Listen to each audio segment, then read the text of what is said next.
കണ്ണുകളടയ്ക്കാൻ പ്രാർത്ഥിക്കാം. പരിശുദ്ധനെ സ്വർഗരാജാവെ, വീണ്ടും ഒരിക്കൽ കൂടെ പ്രാർത്ഥിപ്പാൻ ദൈവകൃപ തന്നതിനായി സ്തോത്രം. ഇന്ന് ഈ ശബ്ദം കേൾക്കുന്ന സകല മക്കളെയും ദൈവത്തിന്റെ കരങ്ങൾ തരുന്നു. എല്ലാവരുടെ മേലും ദൈവത്തിന്റെ ശക്തി, ദൈവത്തിന്റെ കൃപ ഇറങ്ങട്ടെ. വചനത്തിന്റെ ശക്തി നിറയ്ക്കണം. വചനം ഞങ്ങളോട് സംസാരിക്കണം. സമ്പൂർണ്ണമായി താഴ്ത്തി തരുന്നു യേശുവിൻ നാമത്തിൽ തന്നെ, ആമേൻ. ക്രിസ്തുവിൽ എന്റെ സ്നേഹവന്ദനം എല്ലാവർക്കും അറിയിക്കുന്നു. സുവിശേഷം നമ്മൾ ധ്യാനിക്കുമ്പോൾ യോഹന്നാന്റെ സുവിശേഷം അതിന്റെ 3-ാം അധ്യായം അതിന്റെ 5-ാം വാക്യം വായിക്കുമ്പോൾ വേദപുസ്തകത്തിനകത്ത് എഴുതിയിരിക്കുന്ന യോഹന്നാന്റെ സുവിശേഷം അതിന്റെ 3-ാം അധ്യായം 5-ാം വാക്യം വായിക്കുമ്പോൾ അതിന് യേശു, ആമേൻ ആമേൻ ഞാൻ നിന്നോട് പറയുന്നു, വെള്ളത്താലും ആത്മാവിനാലും ജനിച്ചില്ല എങ്കിൽ ദൈവരാജ്യത്തിൽ കടപ്പാൻ ആർക്കും കഴിയത്തില്ല. ദൈവത്തിന് സ്തോത്രം. വെള്ളത്താലും ആത്മാവിനാലും ജനിച്ചില്ലെങ്കിൽ ദൈവരാജ്യത്തിൽ ആർക്കും കടപ്പാൻ പറ്റുകയില്ലെന്ന് യേശു ക്രിസ്തു എഴുതിയിരിക്കുന്നു.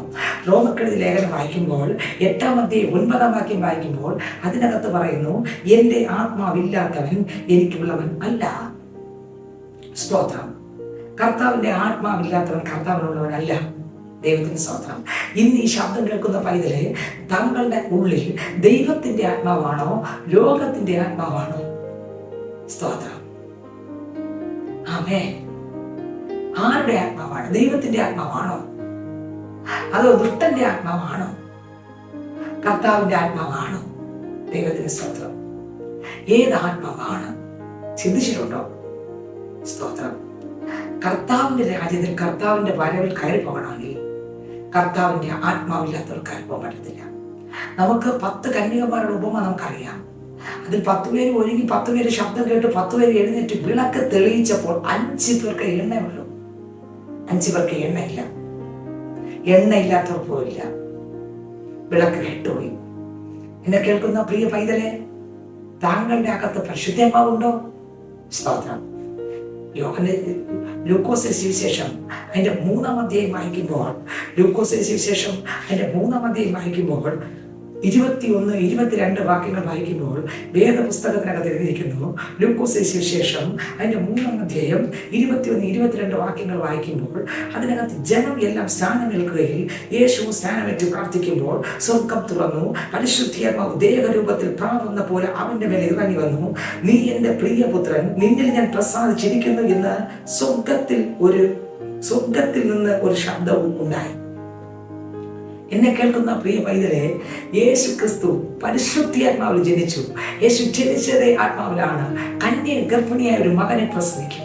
കന്യകാര് മറിയ. സ്തോത്രം. ഗർഭിണിയായത് എങ്ങനെ? പുരുഷൻ ഇല്ലാതെ. എങ്ങനെ? പരിശുദ്ധാത്മാവിൽ. പരിശുദ്ധാത്മാവിൽ കന്യകയായ മറിയ ഗർഭിണിയാകുന്നു. ആ സ്തോത്രം. ഗർഭസ്ഥ ശിശു പൂർണ്ണ വളർച്ച എത്തുമ്പോൾ, മാസം പൂർത്തീകരിച്ച് തക്ക സമയമാകുമ്പോൾ മറിയ പ്രസവിക്കുന്നു യേശുവിനെ. സ്തോത്രം. പരിശുദ്ധാത്മാവിൽ ജനിച്ച ഒരാളെ ഉള്ളൂ, അത് യേശു ക്രിസ്തു അത്രേ. ആ യേശു ക്രിസ്തു 30 വയസ്സ് വരെ ജീവിക്കുന്നു. മാതാപിതാക്കൾ കീഴ്പ്പെട്ട് ജീവിച്ചു. 30-ാമത്തെ വയസ്സിൽ യേശു ക്രിസ്തു ഇതാ യോർദാൻ നദിയിൽ സ്നാനമേൽക്കാൻ വരികയാണ്. സ്നാനമേൽക്കാൻ വരുമ്പോഴുള്ള കാര്യങ്ങളാണ് ഈ വേദപുസ്തകത്തിനകത്ത് ഇപ്പോൾ വായിച്ചത്.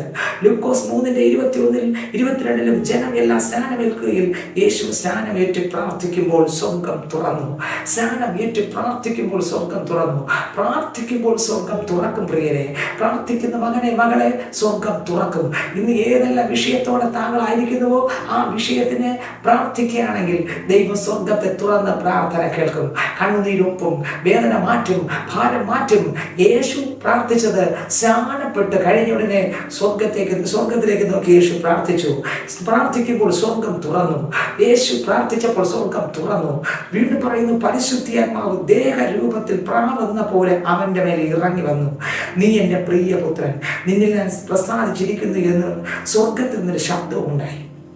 യേശു ക്രിസ്തുവിന് പരിശുദ്ധാത്മാവ് വേണമായിരുന്നു. അപ്പോസ്തല പ്രവൃത്തികളുടെ പുസ്തകം 10-ാം അധ്യായം അതിന്റെ 38-ാം വാക്യം വായിക്കുമ്പോൾ വേദപുസ്തകം പറയുന്നു.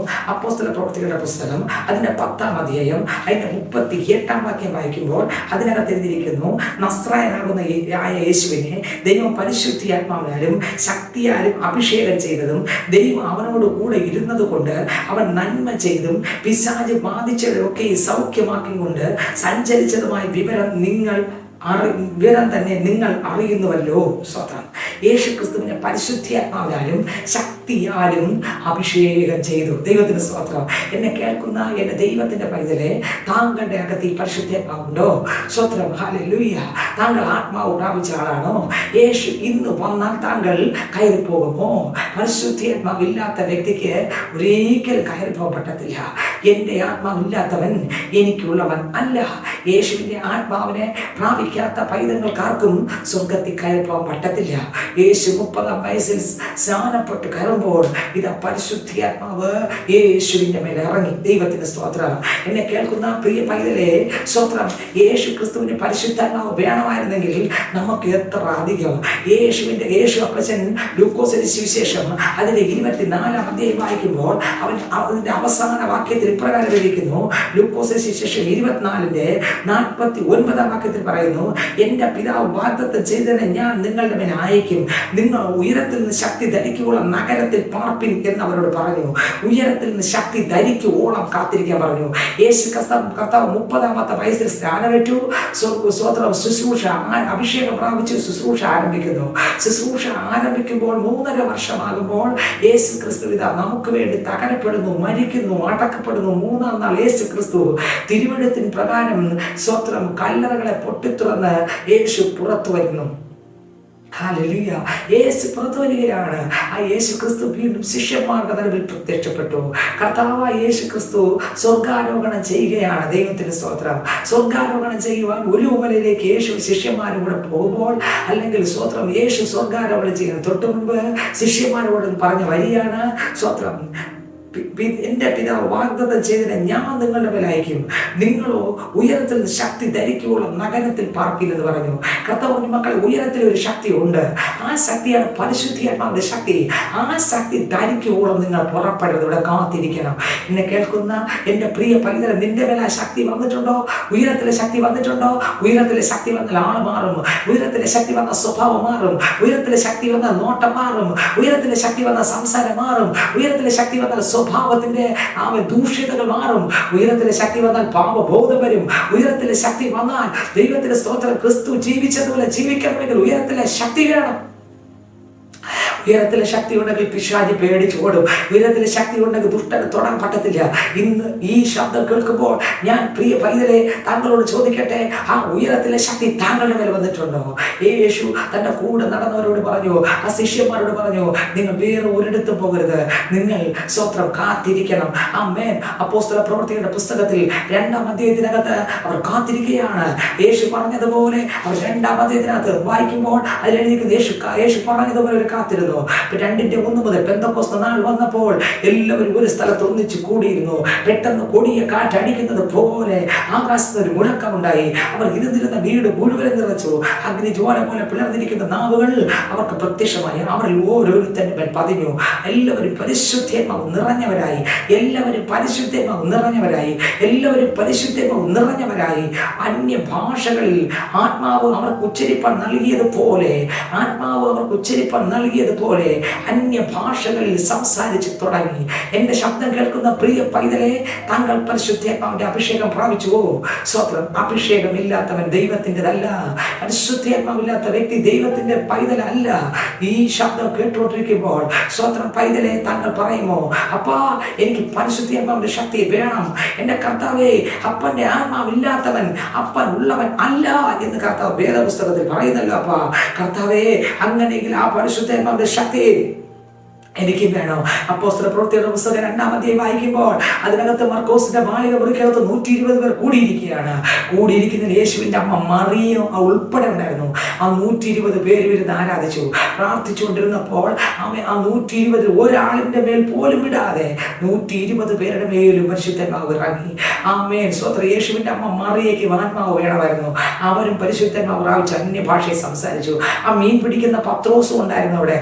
അങ്ങനെ 120 പേർ. പത്രോസ് അഭിഷേകം പ്രാപിച്ച് ജനത്തിന്റെ നടുവിൽ നിന്ന് എഴുന്നേറ്റ് പ്രസംഗിക്കാൻ തുടങ്ങി. അപ്പോസ്തല പ്രവൃത്തികളുടെ പുസ്തകം 2-ാം അധ്യായം അതിന്റെ സ്തോത്രം 38-ാം വാക്യം വായിക്കുമ്പോൾ പത്രോസ് അവരോട്, നിങ്ങൾ മാനസാന്തരപ്പെട്ട് നിങ്ങളുടെ പാപങ്ങളുടെ മോചനത്തിനായി ഓരോരുത്തരും യേശുക്രിസ്തുവിന്റെ നാമത്തിൽ സ്നാനമേൽപ്പി, എന്നാൽ പരിശുദ്ധമാവും ദാനം ലഭിക്കും. ദൈവത്തിന് സ്തോത്രം. ഓരോരുത്തരും യേശുക്രിസ്തുവിന്റെ നാമത്തിൽ സ്നാനമേൽപ്പി. ഹല്ലേലൂയ. എന്റെ ശബ്ദം കേൾക്കുന്ന പൈതലെ, താങ്കൾ സ്നാനപ്പെട്ട ആളാണോ? യേശു സ്നാനപ്പെട്ടു. സ്തോത്രം. യേശു സ്നാനപ്പെട്ടു. യേശു അഭിഷേകം പ്രാപിച്ചു. താങ്കൾ സ്നാനപ്പെട്ടു, ആത്മാവിനെ പ്രാപിച്ചു. കർത്താവിന്റെ ആത്മാവില്ലാത്തവൻ കർത്താവിനുള്ളവനല്ല. അന്യ ഭാഷകൾ സംസാരിച്ചു തുടങ്ങി.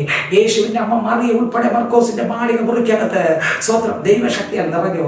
ദൈവത്തിന്റെ ശക്തി ഈ ശബ്ദം കേൾക്കുമ്പോൾ തന്നെ താങ്കൾ കേൾക്കുന്ന രാത്രിയായിരിക്കാം, ഒരുപക്ഷെ പകലായിരിക്കാം, ഒരുപക്ഷെ സ്തോത്രം പ്രഭാതത്തിലായിരിക്കാം. എപ്പോൾ താങ്കൾ കേൾക്കുന്നുവെങ്കിലും ഞാൻ ചോദിക്കേണ്ട സ്നേഹിത, സഹോദര, സഹോദരി, യേശു വന്നാൽ താങ്കൾ എന്ത് ചെയ്യും? കർത്താവിനോടൊപ്പം കയറി പോകുമോ? എന്റെ ശബ്ദം കേൾക്കുന്ന പൈതൽ, നീ ഒരുപക്ഷെ യേശുവിനെ കണ്ടുമുട്ടിയാളായിരിക്കാം. ഞാൻ ചോദിക്കട്ടെ, താങ്കളോട് ചോദിക്കട്ടെ, വർഷങ്ങൾ കൊണ്ട് താങ്കൾ പള്ളിയിൽ പോകുന്ന ആളായിരിക്കാം. പരിശുദ്ധാത്മാവ് പ്രാപിച്ചിട്ടുണ്ടോ? താങ്കൾ പറയും, സത്യത്തിലും ആത്മാവിലും ആരാധിക്കുന്ന സഭയിലാണ് പോകുന്നത്. ഓക്കെ, ശരി. താങ്കൾ ആത്മാവിനെ പ്രാപിച്ചിട്ടുണ്ടോ? ഇല്ല എങ്കിൽ ഈ ശബ്ദം കേട്ടുകൊണ്ടിരിക്കുമ്പോൾ തന്നെ ദൈവത്തോട് പറയാം, യേശുവേ, എനിക്ക് പരിശുദ്ധാത്മാവ് വേണം. എന്നാൽ പരിശുദ്ധാത്മാവ് പ്രാപിച്ചിട്ട് പിന്മാറിപ്പോയാണോ? എന്നാൽ പാപത്തെ ഏറ്റുപറഞ്ഞ് ഉപേക്ഷിച്ചിട്ട് കർത്താവിനോട് പറഞ്ഞു, അപ്പച്ചാ, എന്റെ നഷ്ടപ്പെട്ട അഭിഷേകത്തെ എനിക്ക് തരണമേ. ശിംശോൻ ശക്തി നഷ്ടപ്പെട്ടു, തിരികെ ദൈവം കൊടുത്തു. അങ്ങനെയെങ്കിൽ ഈ ശബ്ദം കേട്ടുകൊണ്ടിരിക്കുമ്പോൾ തന്നെ താങ്കൾക്ക് പ്രാർത്ഥിക്കാൻ കഴിയുമോ? കുറവുകൾ ഏറ്റുപറഞ്ഞ് ദൈവത്തിന്റെ സ്ഥാനത്ത് വരാമോ? അഭിഷേകത്തിനായി പ്രാർത്ഥിക്കാമോ? ഒരുപക്ഷെ താങ്കൾ ഇതുവരെ യേശുവിനെ കണ്ടുമുട്ടാത്ത ആളായിരിക്കും എന്റെ ശബ്ദം കേൾക്കുന്നത്. പ്രിയ പൈതലെ, യേശു താങ്കളെ സ്നേഹിക്കുന്നു. യേശുക്ക് മാത്രം കർത്താവ്, മറ്റൊരുവൻ രക്ഷയില്ല. ആകാശത്തിന്റെ കീഴിൽ മനുഷ്യരുടെ നൽകപ്പെട്ട ഒരേ ഒരു നാമം യേശു കർത്താവിന്റെ നാമം. ആ യേശുവിലൂടെ പാപമോചനം പ്രാപിക്കുക. വേറെ ഒരു രീതിയിലും പാപക്ഷമയില്ല. യേശു ക്രിസ്തുവിന്റെ രക്തം 1 യോഹന്നാൻ 1:7. യേശു ക്രിസ്തുവിന്റെ രക്തം സകല പാപവും പോക്കി നമ്മെ ശുദ്ധീകരിക്കുന്നു. ഈ താങ്കൾ ചെയ്ത പാപത്തിന് ക്ഷമ മറ്റാർക്കും നൽകാൻ കഴിയത്തില്ല. കഴിയുന്ന ഒന്നിനെ പറ്റുള്ളൂ, യേശുവിന്റെ രക്തം. ഈ ശബ്ദം കേട്ടുകൊണ്ടിരിക്കുമ്പോൾ ആ യേശുവിന്റെ രക്തത്തിന്റെ മുൻപിൽ ഒന്ന് വീണ് കൊടുക്കാമോ? അപ്പനോട് പറയാം, അപ്പാ, എനിക്ക് യേശുവിന്റെ രക്തം കൊണ്ട് എന്റെ പാപത്തെ കഴുകി എന്റെ ജീവിതത്തിൽ വന്നുപോയ എല്ലാ പാപക്കറകളും ക്ഷമിച്ച് എന്റെ പേരും കൂടെ ജീവന്റെ പുസ്തകത്തിൽ എഴുതണമേ. എനിക്ക് എന്നിലും പരിശുദ്ധാത്മാവിനെ തരണമെന്ന് ഈ ശബ്ദം കേട്ടുകൊണ്ടിരിക്കുമ്പോൾ ആരൊക്കെ പ്രാർത്ഥിക്കും? ഒന്ന് പ്രാർത്ഥിച്ചാട്ടെ. യേശുവേ, എന്റെ അകത്ത് വരണമേ, എന്നെ ആ രക്തം കൊണ്ട് കഴുകണമേ, എന്റെ പാപക്കറകളെ ക്ഷമിക്കണമേ, എന്റെ മേലും പരിശുദ്ധാത്മാവിനെ തകരണമേ. കണ്ണുകളടക്കാൻ പ്രാർത്ഥിക്കാം. പരിശുദ്ധനെ, സ്വർഗീയ രാജാവേ, ഇന്ന് ഈ ശബ്ദം കേട്ട് പ്രാർത്ഥിച്ചുകൊണ്ടിരിക്കുന്ന ഓരോ മക്കളുടെ മേലും പരിശുദ്ധാത്മാവ് ഇറങ്ങട്ടെ. പിന്മാറ്റക്കാരെ കർത്താവ് തൊടണമേ. അപ്പ പരിശുദ്ധാത്മാവ് ഇതുവരെ പ്രാപിച്ചിട്ടില്ലാത്ത മക്കളുടെ മേൽ ആത്മാവിനെ പകരണമേ. യേശുവിനെ കണ്ടുമുട്ടാത്ത ജനത്തെ കർത്താവ് തൊടണമേ. യേശുവിന്റെ രക്തം കൊണ്ട് കഴുകി പാപത്തെ ക്ഷമിക്കണമേ. ജീവന്റെ പുസ്തകത്തിൽ പേര് ചേർക്കപ്പെടട്ടെ. യേശുവിന്റെ ആത്മാവിനാൽ നിറയ്ക്കണമേ. കർത്താവിന്റെ ആത്മാവില്ലാത്തവൻ കർത്താവിന് ഉള്ളവനല്ല.